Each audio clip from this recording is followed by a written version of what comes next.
This is my miniature dump hook. It has some modifications to it. One is this fin with a hole and also this indentation. I'll show you what all that does. But first I'm going to attach it to my spool here. It's made out of plywood. All right, I want a loop that's long enough for the handles that I'm going to use it for. Okay, so I'll give myself some extra room so I can tie in an overhand knot over here. Just a simple overhand knot. I'll make sure that it's nice and dressed and looking good.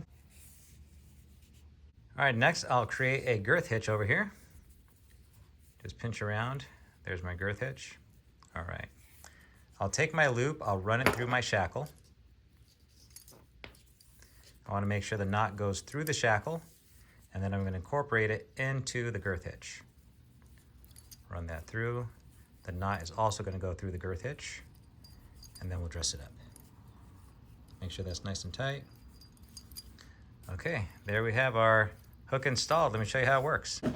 This is a camp stove. And when I go camping, I like to offload my truck from the side, and some things I don't want to throw to the ground. And so what I do is use my dump hook. And I designed it so that it has a little indentation on the inside of the throat of the hook there. That way when I go to hook it on, it almost acts as a secondary hook so it doesn't slip as I grab the hook to wrap it around my handle. Here's an example. I run my loop through and I open it up, and then I just place it right into the hook and I pull. Okay? That gives me the orientation I need to drop it down.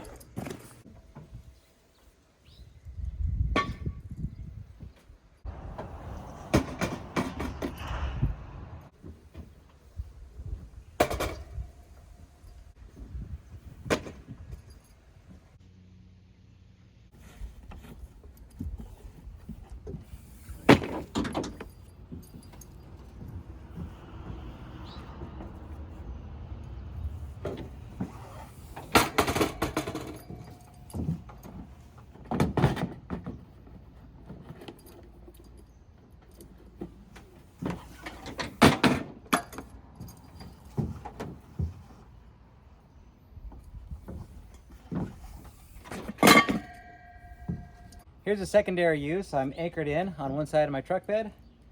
I'll take my mini dump hook, create a bite, and I'm going to slip it through the shackle. And I'm just going to wrap the whole thing all the way around, okay? And then pull it tight. We just pulled a girth hitch around the shackle. Okay, here's my example. I want to keep this dolly from moving around, so I'm just going to wrap it around once.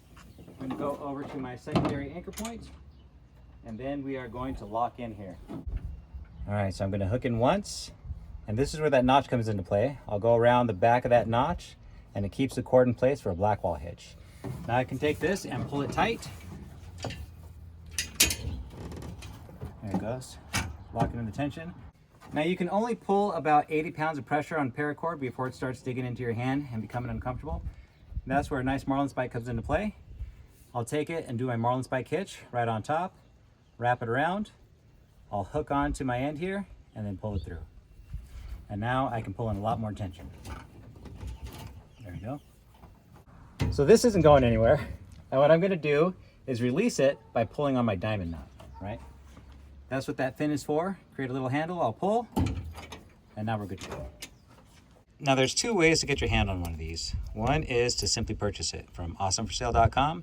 The other is to pick up a marlin spike. If you buy a marlin spike and any extra that goes along with it, meaning you add engraving or a Turk's head knot, or even any accessory that comes for a marlin spike, will include one of these for free.